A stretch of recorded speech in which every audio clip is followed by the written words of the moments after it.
지난주에 창세기 간극, 제가 간극 이론이라 그랬더니 캐나다에서 어떤 분이 이건 이론이 아니라 하나님의 진리의 말씀이기 때문에 간극이라고 해야 된다. 그래서 제가 그분의 의견에 100% 동의라고 제목을 그래서 간극으로 바꿨습니다. 맞습니다.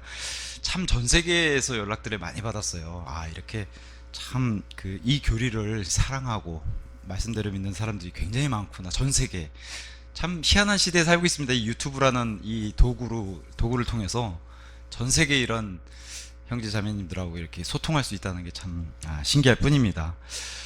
어떤 의사분께서 이 간극을 믿게 된 뭐랄까요, 계기에 대해서 이렇게 한 분을 통해서 이렇게 연락이 왔어요, 전화로. 그래서 이 void라고 한 단어, 우리는 이제 공허하다 이런 뜻으로 이제 해석이 되어 있는 이 void라는 단어가 의학 용어로는 voiding 해가지고 이 소변이 배출되고 난 공간을 voiding이라고 그런대요.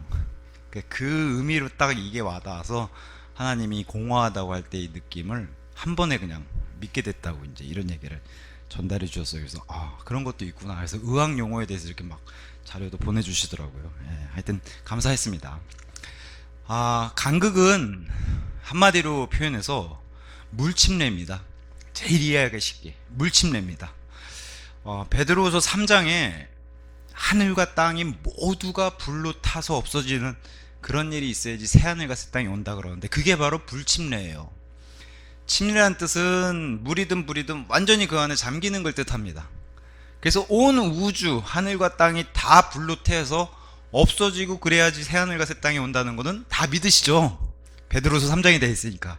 그게 불침례고, 그거와 대칭을 이루는 창세기 1장 2절에는 물침례예요. 온 우주가 물에 잠기는. 그래서 이 침례란 의미를 생각해 보면은 이 간극을 좀 더 이해하는데 좀 쉬울 것 같습니다. 우리가 이제 물침례 이런 거를 이제 예수님을 믿고 나서 침례식을 이렇게 하고 예수님의 두 가지 명령, 규례 중에 하나인 이 주의 만찬하고 침례식을 하는데, 침례가 이제 우리는 간증 또 믿음의 고백으로 하는 그런 행위이긴 한데, 침례 자체는 뜻이 좋진 않아요. 침례가 우리에게 유익한 거는 부활 때문에 그래요.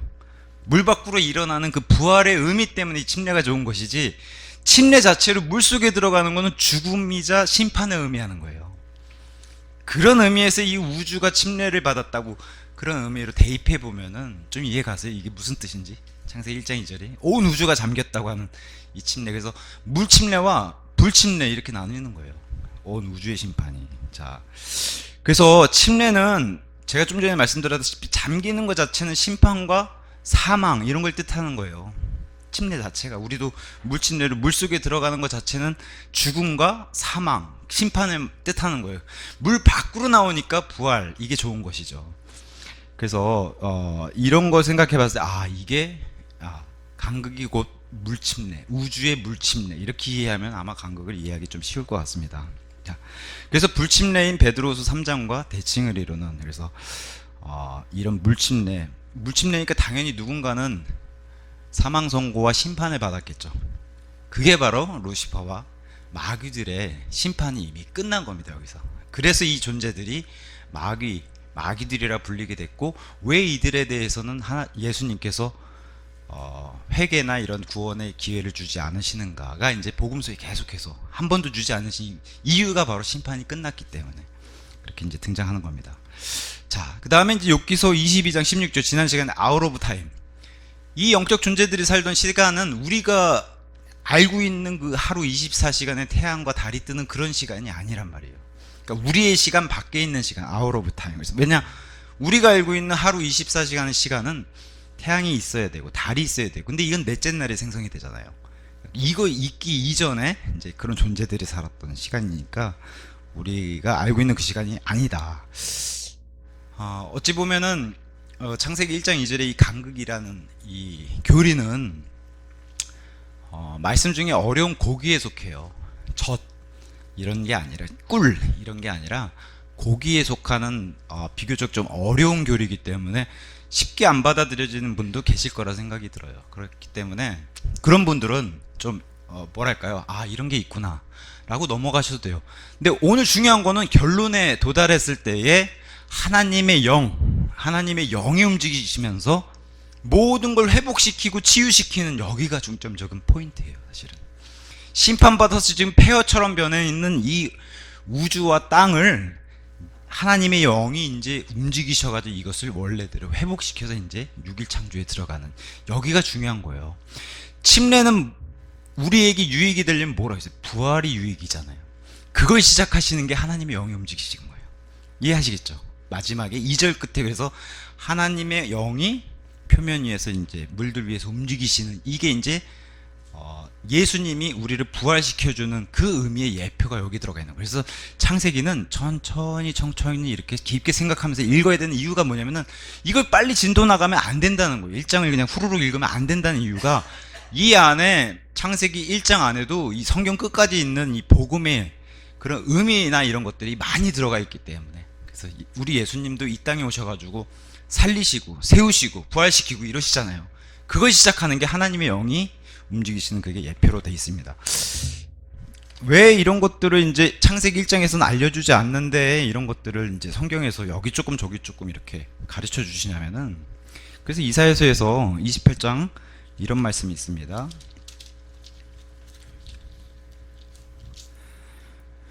이사야서 28장 9절과 10절에 이런 말씀을 주셨어요.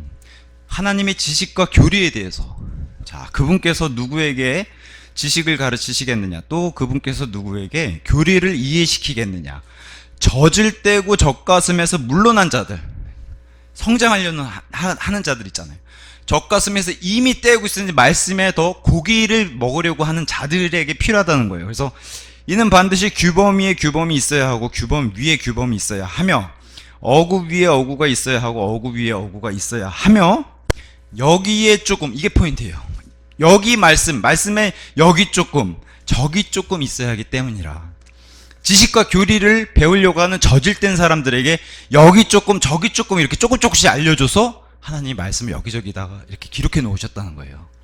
그래서 우리가 창세기부터 계시록까지 쭉 해서 이 관련된 구절들을 다 뽑아서 공부를 하는 거예요.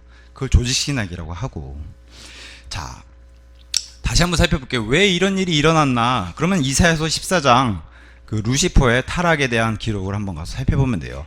이게 이제 젊은 창조론의 관점하고 이 간극의 관점이 달라요. 그러다 보니까 관점이 다르면 해석이 당연히 다르게 마련이죠. 이사야서 14장 12절에서 14절 제가 읽어볼게요. 오 아침의 아들 루시퍼야. 여기 이제 사탄의 이전에 이름이 등장하죠. 킹제임스에만 등장하는 겁니다. 너가 어떻게 하늘에서 떨어졌는가? 민족들을 약하게 하던 너가 어떻게 끊어져 땅바닥으로 떨어졌는가? 이는 너가 너의 마음속으로 이렇게 말하였기 때문이라. 내가 하늘로 올라가겠노라. 내가 나의 보좌를 하나님의 별들 위로 크게 높이겠노라. 내가 북쪽의 측면들에 있는 회중의 산 위에도 앉겠노라. 내가 구름들의 높은 곳에 곳들 위로 올라가겠노라. 내가 지극히 높으신 분처럼 되겠노라. 자, 문자 그대로 보면은 원래 지구를 루시퍼에다 주고 천사들과 함께 여기를 다 통치하게 만들었는데 거기서 올려다본 하나님의 왕자, 보좌 이렇게 표현하잖아요. 문자 그대로. 저기로 올라가야겠다. 저기 앉고 싶다. 이 얘기를 문자 그대로 하는 거예요. 근데 이제 젊은 창조론자는 이제 하나님이 계신 곳 거기에서 이제 사탄이 이제 루시퍼와 같이 살면서 자리를 탐한다고 이제 마음의 교만 쪽으로 이제 설명을 하는데 여기는 진짜로 위치적으로도 낮은 곳에 있는 거예요. 지구에. 거기서 올려다보면서 저길로 올라가고 싶다. 저 자리에 앉고 싶다. 저 별들 위로. 이렇게 얘기하는 겁니다. 자, 이렇게 이제 마음의 불법을 품은 루시퍼의 타락에 대해서 얘기했고 에스겔서에 가면은 에스겔서도 동일하게 이제 기록해 놨죠. 28장. 에스겔서 28장에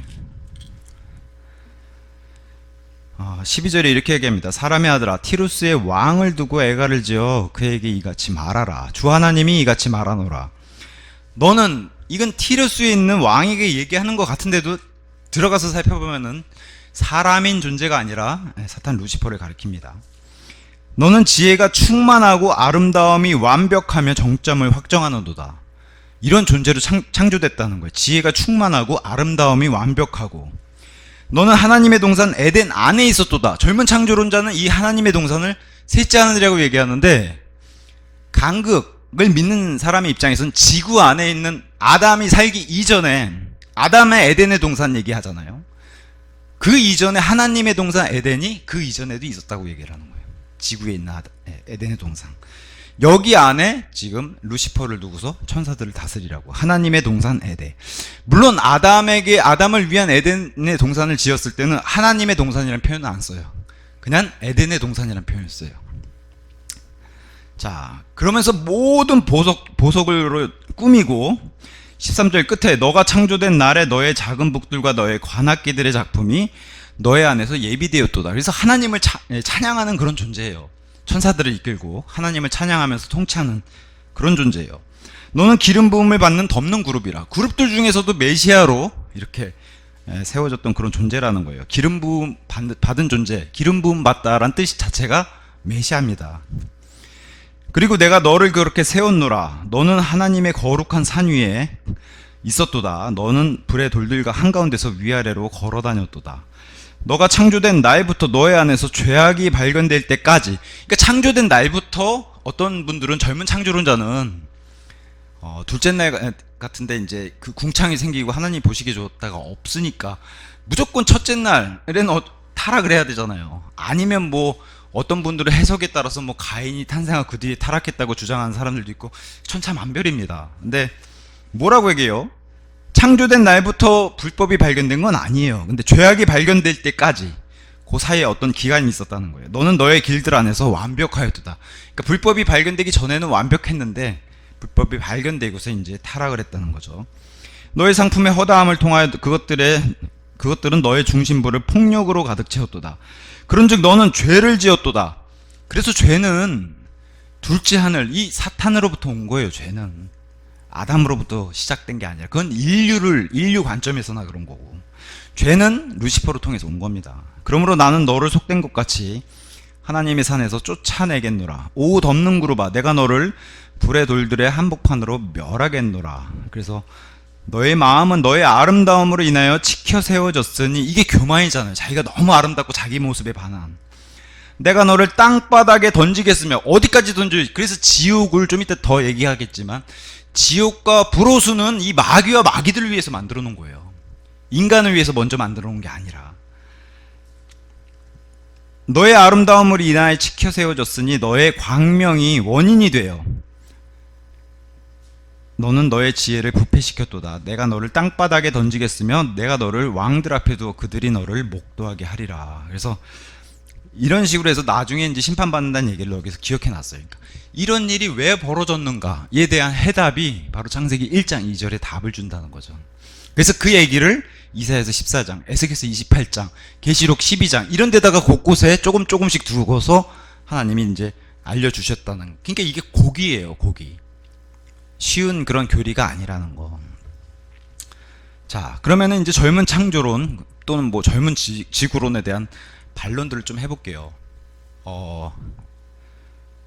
그 1850년대 이후에 이제 찰스 다윈의 이제 진화론이 생겨났고, 이제 공산주의가 막 생겨났었고, 또 성경에 오류가 있다, 이런 이제 이슈가 막 이제 생겨나기 시작했는데, 이것의 대응책이 아니겠는가, 간극이. 그렇게 이제 사람들이 주장하기 시작했어요. 그래서 종회귀원이 1859년에 등장했는데, 이것의 대응책이라고 얘기하니까 그렇지 않다라고 이제 제가 말씀을 드리는 거예요, 반론을. 토마스 찰머스라고 하는 이제 간극 이론자, 이제 학자가 있었어요. 이 사람이 쓴 그 공식적인 간극 이론 등장이 1814년. 이 다윈의 진화론보다 45년이나 더 빠르게 냈습니다. 그러니까 이건 대응책이 아니라 오히려 다윈의 진화론보다 먼저 이렇게 등장했다는 점. 어떤 사람은 이제 1960년대에 이제 창조과학회 활동으로 재창조를 믿는 사람들이 많이 줄어들지 않았냐, 이렇게 이제 얘기하기도 합니다. 우리가 다 알다시피 그 1900년대 초반에 이제 스코필드 주석 성경이라고 해서 미국에서는 굉장히 유명한 주석 성경이 있었고, 뭐 우리나라에 소개된 지도 이제 한 30년 됐는데, 이것을 통해서 미국 사람들은 이제 갭 이론과 이제 세대주의가 엄청나게 확산이 됐고 이제 자리를 확고히 잡았죠. 그래서 미국의 이제 뭐 근본주의로 이제 성경을 믿는 사람들은 그게 장로교든 감리교든 이제 뭐 침례교회든 상관없이 자연스럽게 다 이 이론을 다 받아들였던 거예요. 미국에서는. 제가 지난 시간에도 말씀드렸다시피 간극 이론의 선두주자는 클라리스 라킨. 그래서 클라리스 라킨의 세대적 진리 같은 책들이 이제 제가 지난 시간에 이제 소개시켜준, 그 다음에 그 다시 보는 성경이라든가 성경 바로 보기란 책 이름으로 나온 그런 이제 책들이 이제 클라리스 라킨의 대표적인 이제 책의 두 권으로 소개시켜줘서 이런 책들이 이제 간극에 대해서 잘 설명하는 그런 선두주자 책으로 알려져 있죠. 제가 지금 창세기를 참고하고 있는 존 필립스의 이제 창세기 탐구라는 책도 간극 이론에서 잘 설명하고 있고, 이제 지금까지도 많이 활동하고 있고, 뭐 비교적 돌아가신 지 얼마 안 된 학자들에 대해 설명 드리고 있는 겁니다. 데이빗 리건이라고 하는 사람의 이제 그 간극이냐 아니냐에 대한 창세기 연구라는 책을 쓰신, 더군다나 이런 분들은 킹제임스 성경을 수호하신 분들이에요. 완벽한 성경으로. 네. 그다음에 이제 페리 데모플로스라고 하는 그 선교사님이 쓴 이제 겟팩트죠. 겟팩트. 간극은 있다. 이 책은 제가 더 많은 시간을 할애해서 이제 더 이제 이 설명을 추후에 이제 드린다고 이렇게 말씀을 드렸습니다. 그다음에 이제 세계적인 복음 전도자 워치만 리 들어보셨을 거예요. 워치만 리도 간극 이론, 간극을 믿는 분이에요. 또 칼빈주의, 뭐 우리랑은 조금 믿는 교리가 다른 분이지만 칼빈주의 개혁 신학의 아더 핑크라고 하는 분이 계세요. 되게 유명한 분입니다. 이분도 간극 이론을 믿는 분이에요. 그 다음에 이제 뭐 우리가 익숙하게 잘 아는 뭐 피터 러크만이라든가, 그분의 제자 출신 제임스 낙스. 피터 러크만 박사님은 뭐 최근에 돌아가신 지 얼마 안 됐지만, 제임스 낙스 같은 목사님은 뭐 제가 요한복음, 요한계시록 다 이 주석서를 이분 걸 다 참고해서 했고, 그 다음에 지금도 왕성하게 전 세계적으로 문서 사역하시는 그런 분이시고, 그 다음에 이제 사무엘 깁, 다 킹제임스 성경 수호자입니다. 그러면서도 이 갭을 믿는 분입니다. 사무엘 깁 박사님도 여전히 지금도 왕성하게 활동하고 있는 분이시고, 또 뭐 공과는 있습니다. 과가 좀 나중에는 커서 그렇지, 우리가 잘 아는 세계적인 복음 전도자 빌리 그레함도 간극 이론을 믿는 분이었어요. 만약에 진짜 간극 이론이 이단이라 그러면 이런 분들이 다 뭐가 됩니까? 그죠?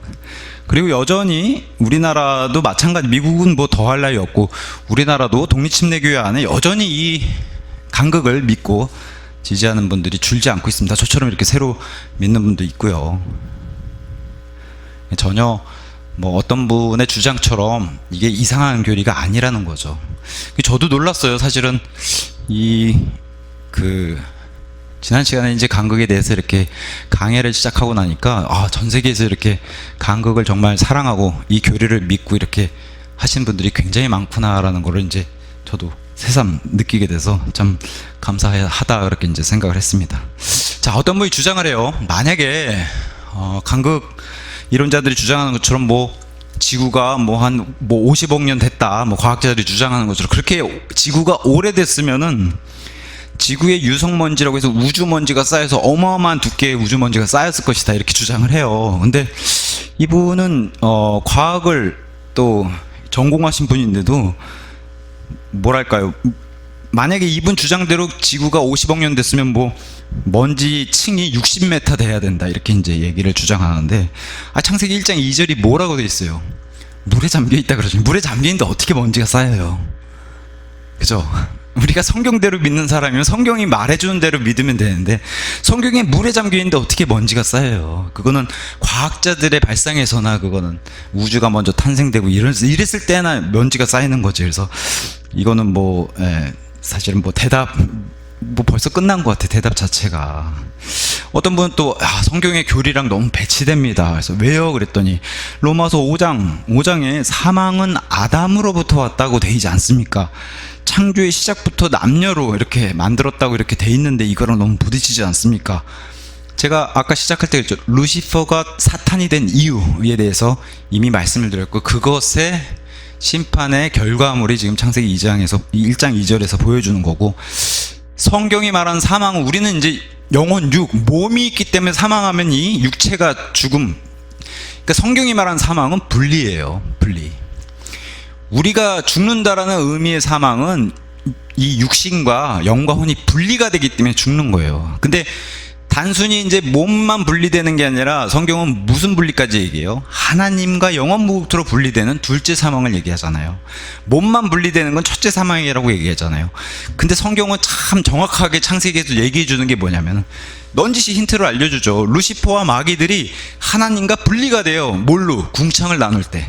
둘째 하늘을 분리시키잖아요.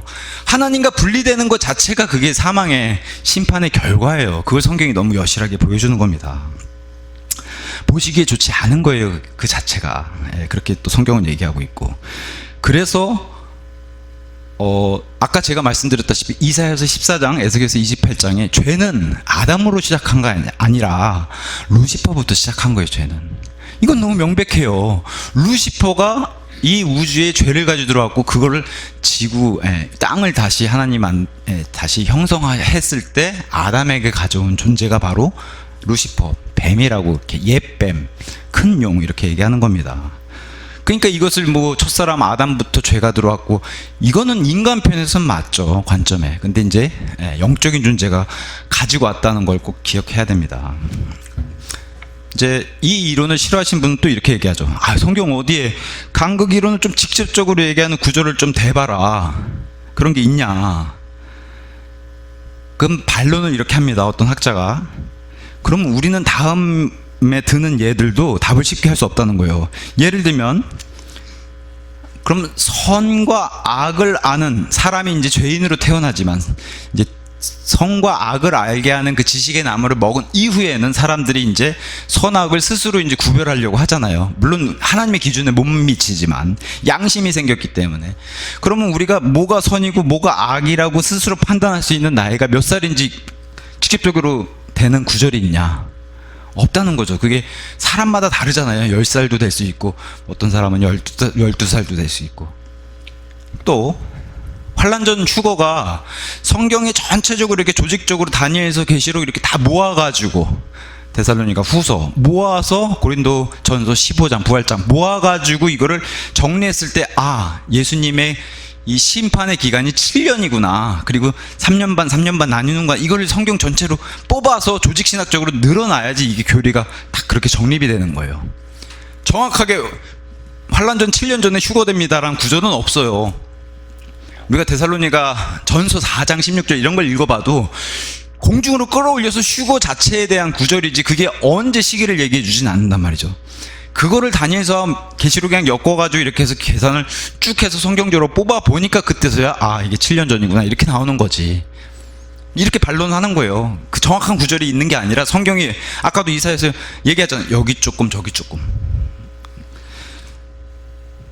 그래서 다시 얘기하는 거예요. 여기에 조금 저기에 조금 있어야 하기 때문이라. 그게 바로 하나님이 알려주신 지식과 교리. 저질된 사람들은 이렇게 해서 성경을 공부하라는 거예요. 이사야서 28장 10절에.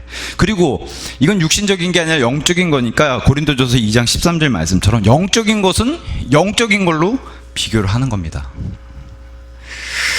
출애굽기 20장 11절 31장 17절 지난 시간에도 얘기했는데 6일 창조, 하늘과 땅에 있는 모든 것을 하나님이 이렇게 6일 창조했다고 명백한 구절들이 이렇게 있지 않습니까?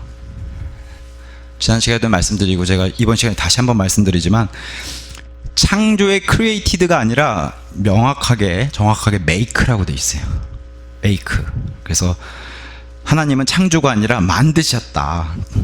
그리고 창조하셨고 만드셨고 형성하고 조성하셨다 이렇게 돼 있어요. 그래서 우리가 창세기 1장만 봐도 창조란 단어는 1장 1절 등장하고 그 다음에 21절에 가서 등장해요. 창조란 단어가. 그래서 창세기 1장 1절, 21절, 27절 이런 데 가서 창조란 단어를 쓰고 만들다란 단어는 1장 7절, 16절, 25절, 31절, 2장 2절. 그러니까 뭔가 만드는 거는 뭔가 있는 거 가지고 우리가 그 재료를 써서 만드는 거예요. 그리고 더 확실하게 구성하는 거는 폼이란 단어를 썼죠. 그래서 창세기 2장 7절, 8절, 19절 이런 데 가서 폼, 형성하고 조성하다. 그래서 어떤 분이 댓글을 달았어요. 하나님께서 창조하고 만드시고 이런 단어 조성하시고 이런 거를 그냥 넘긴 그런 자신을 회개했다고 그런 댓글도 쓰셨더라고요. 그래서 참 하나님 말씀 되게 이렇게 섬세하게 이렇게 깊게 받아들이는 자세를 가지셨구나 이제 그렇게 좀 생각을 좀 했습니다. 그래서 다른 면모를 강조하는 단어들을 이렇게 따로 구분해서 써주신 거예요. 이게 그냥 비슷한 단어를 나눠서 그게 다 모아서 다 창조한 거야, 이게 아니라 창조하고 만들고 형성하고 이걸 다 다른 단어로 분리해가지고 하나님이 설명해 주신 거예요. 그래서 지난 시간에 제가 말씀드렸듯이 사람은 의자를 만들 수 있어요. 근데 나무를 크리에이트 못한단 말이죠. 사람은 그런 능력이 없으니까. 창조는 하나님께 속한 능력이죠. 그래서 그런 것들을 통해서 뭔가 이미 있는 것을 가지고 만드는 거예요. 이해하시겠죠? 네. 그래서 전도서 1장 4절에 희한한 말씀이 있어요. 한 세대가 지나가 버리고 또 다른 세대가 오는도다. 세대가 가고 오고 이건 너무 당연한 건데 묘한 말씀이 여기 하나 들어가요. 그러나 땅은 영원토록 거하느니라. 분명히 땅은 다 해체되고 그런다 그랬는데 지금도 보세요. 루시퍼의 지구와 우리가 사는 지구가 동일한 물질을 가지고 하나님이 만드셨다는 거예요. 최초의 지구는 창조하셨는데 그 다음에 심판받고 공허하고 멸망당했던 이 지구가 완전히 해체된 건 아니고 거기서 다시 우리가 사는 지구로 물 밖으로 끄집어내서 다시 회복시키는 이런 지구로 만들으셨다는 거죠. 그래서 땅은 영원토록 있다는 거예요. 그럼 이 말씀의 근거로 인해서 장차 불침례를 받는 우주가 해체되더라도 우리의 눈에는 안 보이지만 어떠한 그런 하나님의 요소들을 사용해서 다시 지구를 형성할 수 있다고 그렇게 이제 전도서 1장 4절이 우리에게 힌트를 주는 거예요. 이해하시겠어요? 이런 땅은 영원토록 거하느니라. 만약에 이게 다 해체되고 새로 만드는 거라면 분명히 하나님이 이 말씀에 부딪히잖아요. 뭔가 거짓말하게 되고. 그러니까 예를 들면 뭐 이스라엘 땅은 영원토록 있는 거예요. 새로운 지구가 와도. 그리고 이전의 지구가 이미 있었는데도 그게 분명히 물에 잠겨서 심판을 받았는데도 거기서 다시 물 밖으로 꺼내서 하나님이 회복시키니까 인류가 사는 그런 지구가 다시 됐다는 거, 이런 것들 좀 참고하시면 좋을 것 같아요. 아까도 제가 말씀드린 어떤 사람들이 이 간극 자체가 진화론과 타협이다 이렇게 얘기하는데, 아담을 그 성인으로 창조하신 것처럼 우리가 과학을 신봉하는 게 아니라 하나님은 지구도 오래된 상태로 그 창조부터 만들어낼 수 있는 분이에요. 아담을 30살로 만들어낸 것처럼 아담은 모든 사람의 뭐 백인, 황인, 흑인을 다 혼혈하면 거기서 아담이 생기는 거예요. 아담이 자체가 혼혈입니다. 아담 자체가. 거기서 노아의 세 아들이 인종들이 나왔던 것처럼 아담 자체가 혼혈이에요. 그러니까 그렇게 완성품으로 만드실 수 있는 분이 지구도 완성품으로 만들고, 나무들도 어때요? 나무들도 뭐 몇십 년 된 그런 상태에서 시작을 하는 겁니다. 처음부터 씨를 심고 하는 게 아니라. 그래서 이거는 교리지 과학과에 타협하려고 만들어낸 이론이 아니라는 거. 첫사람은 아담이 되어야 한다. 고린도전서 15장 45절 47절. 저 사람 아담이 맞죠. 사람은 아담부터 시작했으니까. 근데 지금 창세기 1장 1절 2절은 무슨 얘기예요? 사람의 얘기를 하는 게 아니라 영적인 존재들 얘기하는 거예요. 그 당시에 살고 있던 영적인 존재들. 자, 킹제임스는 창세기 1장 1절에는 분명히 하늘과 땅을 창조했다고 돼 있어요. 하늘만 돼 있어요. 하늘만. 근데 창세기 2장 1절에 가서 보시니까 하늘들이란 표현이 돼 있어요. 분명 우리가 아는 하늘은 셋째 하늘까지 있죠. 그래서 그 셋째 하늘로 나뉜 그 사실 자체가 루시퍼와 마귀들의 타락을 보여주는 결과물이요. 3층 자체가. 왜냐면 이런 존재들이 타락이 없었으면 그렇게 3층으로 만들 일이 없었다는 거. 2층으로만 만들어도 되잖아요. 근데 그게 3층으로 나뉘어져 있는 게 오히려 킹제임스 성경은 이 간극을 더 구체적으로 말해준다. 그래서 최초의 하늘은 루시퍼와 천사들의 반역으로 하늘들이 된 거예요. 아직 아담이 타락하기 전이니까. 그래서 첫째 하늘은 창세기 1장 20절에 열린 궁창이라고 이제 표현되어 있고, 둘째 하늘은 창세기 1장 14절에서 19절, 뭐 나중에 다시 볼 겁니다. 하늘의 궁창으로 되어 있고, 셋째 하늘은 느헤미야 9장 6절, 시편 148편 4절 같은 데 되어 있는 것처럼 하늘들의 하늘, 하늘들 위에 물들아, 이런 표현. 그리고 낙원이 지금 옮겨져 있는 고린도후서 12장 4절에 낙원이 셋째 하늘로 옮겨져 있잖아요. 그 셋째 하늘을 얘기하는 겁니다. 그래서 좀 전에 제가 말씀드린 하늘이 세 개로 나뉜 점은 간극을 뒷받침해주는 강력한 증거다. 성경에 보면 이제 리플레니시라고 하는 단어가 등장합니다. 나중에 이 단어에 대해서도 이제 자세히 살펴볼 거예요. 여기서 이제 뭐 그 얘기는 뭐 깊게 안 하겠어요. 이걸 채우다라고 주장하시는 분도 있고 다시 채우다라고 주장하는, 이게 팽팽합니다. 어느 한쪽도 정답이라고 얘기할 수 없어요. 그러니까 우리의 믿음으로 선택해야 되는 문제지. 근데 과거에 이제 흠정혁 번역자는 이 간극 이론을 버리려고 이제 최후다로 번역을 했고, 마치 과거에도 이 단어의 뜻은 최후다로만 돼 있다고 이제 주장을 하는데 그렇진 않아요. 제가 14세기서부터의 이런 자료들을 이 리프렌시 관련돼서 다 가져올 거예요. 그때 다시 최후다로 이제 팽팽하게 맞서고 있습니다. 어느 한쪽 주장만이 답은 아니라고 한 점 말씀드리고, 만약에 창세기 1장 1절부터 이게 창조라면은 불균형의 명령이라는 거예요.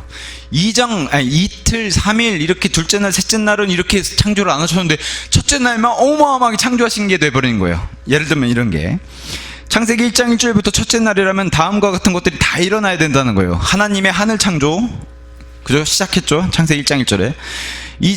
두 번째, 천사, 그룹, 스랍 같은 하늘의 영적인 존재들도 창조해야 돼요. 창세기 1장 1절부터. 그 다음에 땅도 창조하셨죠. 1장 1절부터. 그 다음에 네 번째, 땅의 기초들이 놓일 때 천사들이 노래했어요. 분명하죠. 노래하고 환호했어요. 땅 위에 물들이 있었다고 하니까 물들도 창조하셔야 돼요. 다 첫째 날에 창조해야 되는 거예요. 그러면 이게. 그 다음에 여섯 번째, 물들 위에 하나님의 영이 움직이신 것도 첫째 날에 하신 일이에요. 그 다음에 첫째 날에 당연히 이제 빛의 창조, 빛이 있으라 했더니 빛도 만들어 오셨고, 빛을 만들기 전에는 그럼 암흑이었는데 어둠에서 빛이 분리되는 거, 이 8가지를 다 첫째 날에 하셔야 돼요. 그래서 창조의 불균형이라고 얘기해요. 간극 이론 학자들이. 첫째 날에만, 만약에 이게 창세기 1장 1절부터 첫째 날이라면 너무 첫째 날에만 많이 일하셨다는 거예요. 다른 나라과 달리. 자, 분명히 성경은 땅이 형체가 없고, 그죠? 땅이 형체가 없다고, 보이드하다고 돼 있죠. form, without form, form도 없고 보이드하다고 그랬어요. 그래서 하나님은 항상 단번 창조, 단번 속죄, 한 번만 하시면 되는 once라고 하는, 그래서 히브리서 같은데 once라는 단어가 잔뜩 등장해요. 한 번이면 끝나시는 분인데 그 단번 창조에 위배된다는 거예요. 창세기 1장 1절부터 첫째 날이 되면. 그리고 분명한 거는 창세기 1장 1절부터 첫째 날이면은 셋째 날까지 미완성이 돼야 된다는 거예요. 뭐가? 땅이. 그쵸? 땅이 공허하고 형체가 없고 이건 미완성이지 완성이 아니잖아요. 셋째 날 가서 그때 가서 보시기에 좋았다는 말씀을 하셔야 되는데 첫째 날부터 하시죠. 빛이 있고 나서. 그러니까 불완전한 창조를 오히려 지지하게 된다는 거예요. 1장 1절이 첫째 날이 되면. 그 다음에 분명히 창세기 1장 2절은 어둠과, 그죠? 어둠이 있었어요. 그러면은 이 창세기 1장 2절이 첫째 날이라고 가정하게 되면은 어둠 속에서 1장 1절 하늘과 땅을 창조하신 셈이 돼버리고, 그에 따라 어둠에서 창조하실 때 그 하나님의 천사들이 어둠 가운데 창조하는 걸 보고 환호하고 노래해야 되는 거예요. 그런 게 안 맞는다는 거죠. 천사들은 어둠 속에서 노래하고 이래야 된다는 거죠. 또 파멸됐어요. 형체가 없고 공허하고 어둠이 있고. 그래서 예레미야 4장 23절에도 이제 그런 말씀을 주셨고, 지난 시간에 읽어봤죠. 그 바빌론 포로 이후의 모습. 그 다음에 이제 나훔이라는 이제 그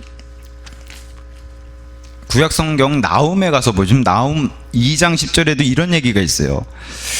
그녀가 비어있고 공허하며 황폐하도다. 이런 심판의 모습의 말씀이 똑같죠. 여기도 공허하고 황폐하도다. 비어있고 공허하고 황폐하도다. 이 단어, 비어있다는 단어는 여기서는 이제 empty란 단어를 썼는데, 뭐가 똑같냐면 공허하다의 보이드란 단어는 여기서 똑같이 썼어요. 그리고 마음이 녹아내리고 두 무릎이 함께 부딪히며 모든 허리에 많은 통증이 있고 그들의 얼굴은 모두 새까맣게 되는도다. 이스라엘의 상태, 대환란의 상태를 여기서 이제 언급을 하는데, 이게 좋은 뜻이에요, 나쁜 뜻이에요? 나쁜 뜻이에요. 부정적인 거예요. 그러니까 비어있고 공허하고 황폐하고 이건 다 부정적인 거예요. 그러니까 이걸 가지고 자꾸 창조가 첫째 날부터 시작했다고, 1장 1절부터 시작했다고 주장하신 분들은 이 부정적인 뜻을 자꾸 이거 덮고 그냥 우리가 밝은 창조만 보자 자꾸 이러시는 거예요. 건너뛰려고 그러는 거죠. 그래서 이런 것들을 봤을 때는 이게 void, empty, blackness, 창세기 1장 2절에는 darkness 이렇게 돼 있죠. 어둠. 그런 것과 연관이 돼서 좋지 않은 뜻이구나. 이걸 이제 성경 스스로가 얘기해 주는 거예요. 젊은 창조론자는 요한복음 1장 1절과 창세기 1장 1절을 동일선상에 못 놔요. 놓을 수가 없죠. 왜? 요한복음 1장 1절은 하나님 세 분만 계실 때 얘기는 분명한데, 창세기 1장 1절은 그렇게 놓게 되면은 이게 시간이 안 맞기 때문에 하나님이 계셨던 영원전 시간과 창세기 1장 1절은 6,000년 전의 시간이라고 주장해야 되기 때문에 이게 시간이 안 맞는 거예요. 근데 간극을 믿는 사람은 똑같이 놔도 되잖아요. 모든 창조에 앞서서 이 동일한 존재가 동일한 창조를 시작하는 시간이니까 이걸 in the beginning 똑같이 그냥 단어도 뜻도 다 똑같은데 이걸 굳이 시간을 자기들의 이론으로 나눈다는 거죠. 젊은 창조론자들은. 동일선상에 놓을 수 있어요. 우리는 in the beginning 해서 God, 그때 하나님이 창조를 시작하셨다. 세 분만 계셨는데. 그래서 그런 책들도 있어요. 하나님 세 분님만 계셨을 때 뭐 하셨을까? 근데 그 창세 전에 세상을 창조하시기 이전에 세 분이서 영적 존재들과 그 다음에 저와 여러분 같은 인간들을 창조하시면서 그 계획을 세 분이서 세우는데 그 내용들을 성경에서 뽑아서 그 책들로 만들어 놓은 게 있어요. 하나님 세 분이서 우리의 구속 사역이라든가 이런 계획을 다 세우는, 영원 전부터 세우신 계획에 대한 책들을 다 학자들이 또 이렇게 만들어 놓은 게 있습니다. 그래서 그런 것도 나중에 나눠보면 참 좋을 것 같아요. 하나님 세 분이서 뭘 하셨나, 창조 전에. 그게 바로 창세기 1장 1절 전에 하신 거예요. 이 세 분만 계셨을 때. 그 다음에 이제 창세기 1장 1절엔 분명히 heaven and the earth, 이 하늘과 땅이 소문자예요. 이것은 하나님이 사실을 알려주고서 이때 하늘과 땅보다는 나중에 인간을 위해서 다시 마련하신 하늘과 땅이 훨씬 더 귀하다는 것을 대문자로 바꿔서 알려주세요.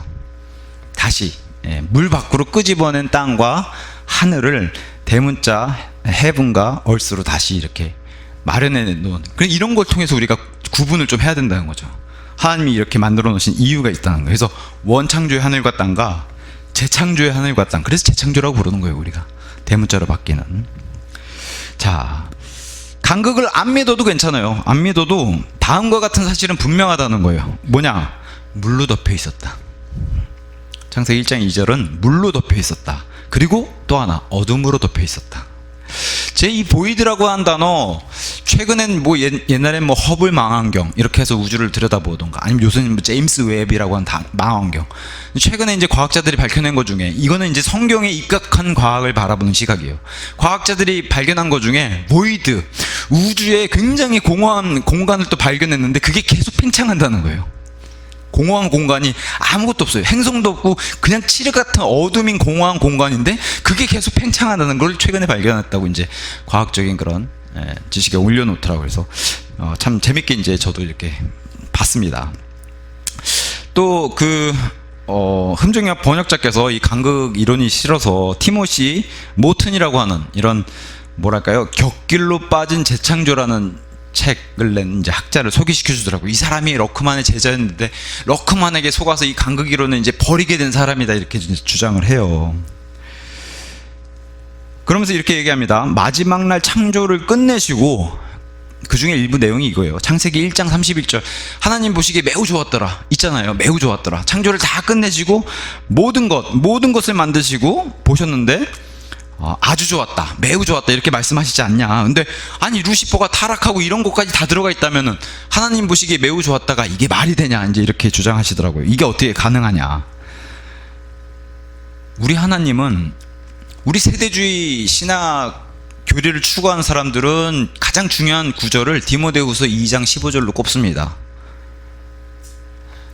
너는 진리의 말씀은 바르게 나눠서 하나님께 부끄럽지 않은 일꾼으로 나타내도록 연구하라, 공부하라 그러잖아요. 진리의 말씀 바르게 나눠서.